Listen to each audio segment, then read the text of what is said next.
The sentencing hearing begins tomorrow for Army Private First Class Bradley Manning for the biggest leak of classified material in U.S. history. Military judge today acquitting him of the most serious charge, aiding the enemy, for turning over 750,000 classified documents and videos to the website WikiLeaks.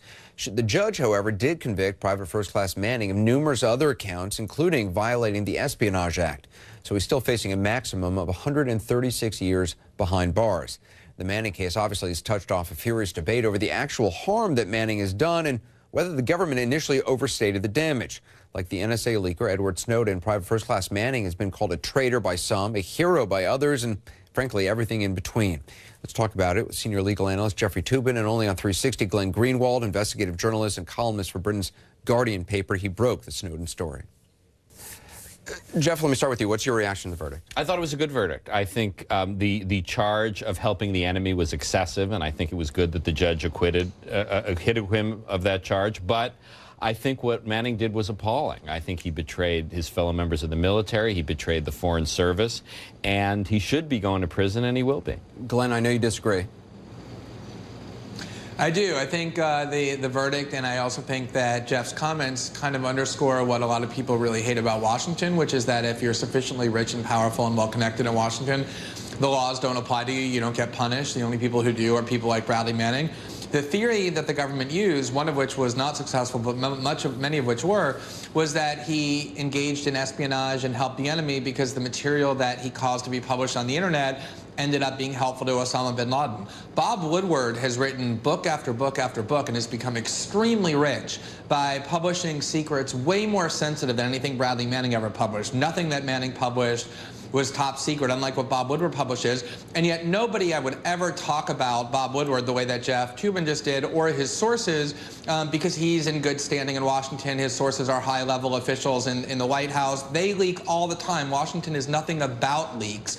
And yet the only people who get punished for it are people who are marginalized in Washington, and that's a broader reflection of how the law is abused. Jeff, what about that? Because you do have people leaking all the time for political reasons. You do have some leaking going on, and we can have a debate on a case-by-case basis, but Bradley Manning released 700,000 cables, including the life's work of a lot of Foreign Service officers who risk their lives, and the people they talk to risk their lives to talk to American officials. And the idea that Bradley Manning has the right and that was somehow justified in releasing this material, I think is just completely wrong. And Bob Woodward is a separate story and unrelated as far as I'm concerned. Glenn, does a government, in your opinion, have any right to any form of secrecy? Secrecy in their diplomatic cables, secrecy in their, the foreign policy discussions that go on in embassies overseas? Because those are the things that were in a lot of the cables that Bradley Manning released. The government has limited rights to secrecy, but it is so wildly abused. I mean, the argument that people made when these diplomatic cables were released was, well, there's nothing really significant or newsworthy or new in these cables. Well, then why were they all marked secret? The reason is because the government just reflexively marks everything secret.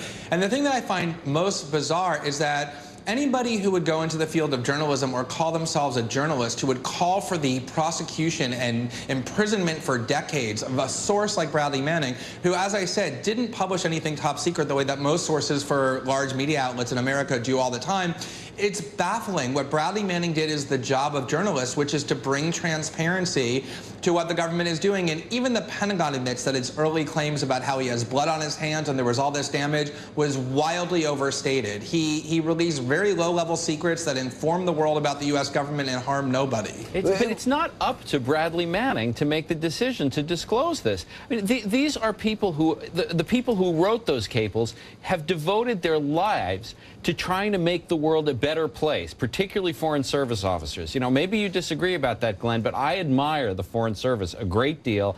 And, I trust their judgment about what's a secret a lot more than I do Bradley Manning's.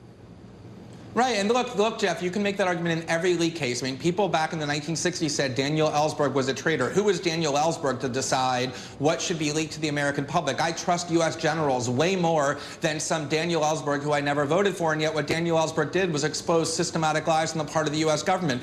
In the Bush years, people said whoever told Dana Priest at the Washington Post that the Bush administration had secret CIA prisons, or whoever told the New York Times that the Bush administration was spying without warrants, what right did they have to disclose secrets? This is how journalism, investigative journalism works, Jeff, is that people inside the government with a conscience come forward when they find out things that their government is doing that are wrong, and they disclose it to the world through media outlets and journalism. If you think that's criminal, you're essentially calling for the end of investigative journalism. That is what investigative journalism is about. No, I appreciate your education to me of what journalism is, but, you know, releasing 700,000 cables in a completely blunderbuss way is not the same as the work of Dana Priest and Bob Woodward. I mean, I just think, you know, it is possible to draw. Well, Daniel Ellsberg also wrote the Pentagon Papers. He disclosed what he wrote, which is very different than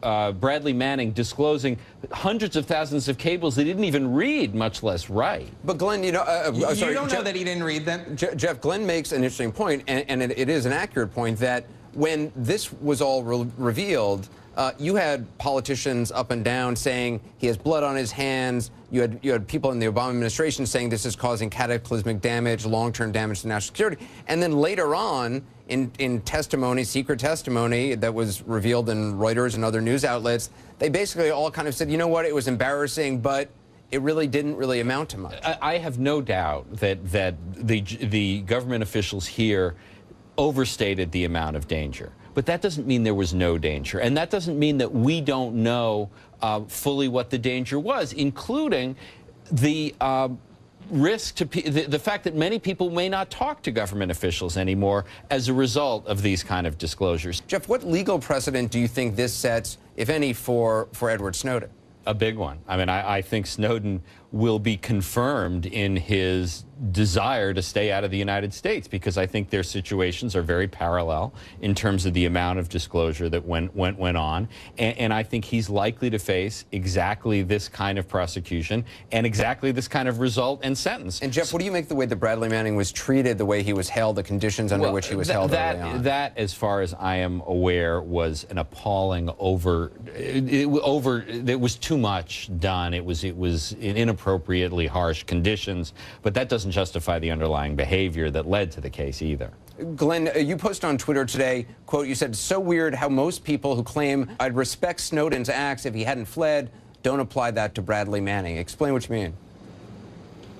Well, I mean, it is interesting. So many people love to start off the sentence by saying, of course we need more transparency, and that they always somehow find a way to attack whistleblowers. So people say, oh, if Snowden hadn't fled, I would respect him, and yet Bradley Manning didn't flee, and yet most of the people attacking Snowden attack Bradley Manning. Or look what Jeff said earlier. Well, Manning is wrong because he didn't read all the documents that he leaked.